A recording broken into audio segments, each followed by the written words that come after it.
In the aftermath of the ECOWAS summit, Mali's Minister of Foreign Affairs and Cooperation deplored the heavy impact of the sanctions on the population, but also for the entire region, in a context of war in Ukraine, which impacts all the economies of the world. It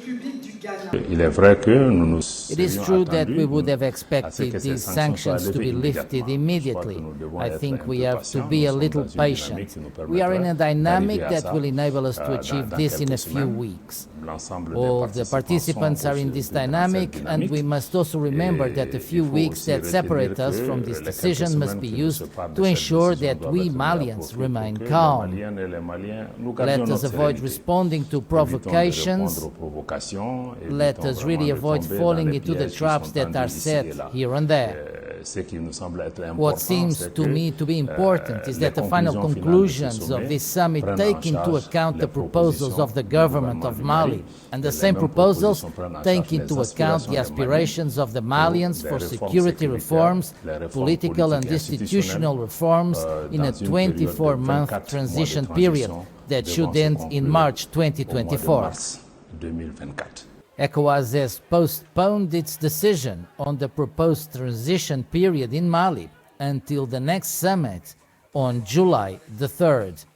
In the meantime, the economic sanctions will continue to bite.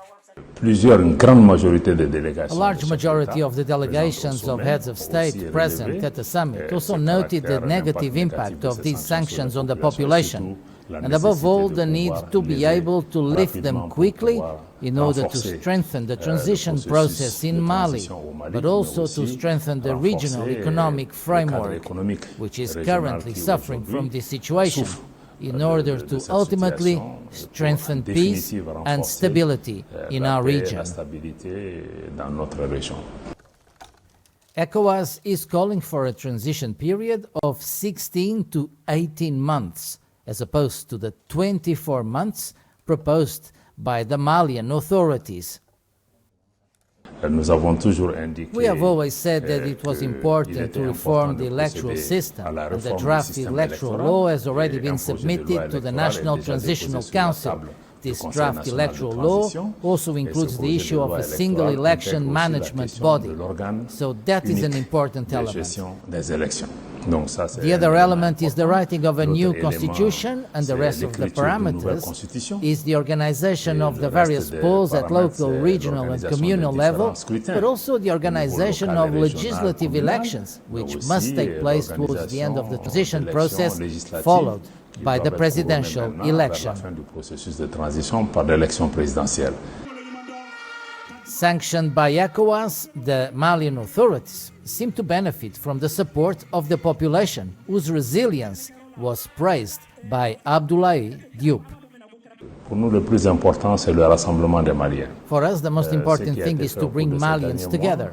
What has been done over the last few months, the difficulties through which we have passed, could not have been achieved if Malians had not joined hands, if they had not looked in the same direction. And I'm certain that whatever the challenges, each time Malians decided to unite, we were able to meet those challenges. Especially at a time when the whole of Africa is looking to Mali, we cannot give up.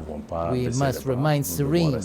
We know where we want to go. We have defined our vision, and we are going to do everything we can to achieve it in peace, in tranquility, in understanding between Malians.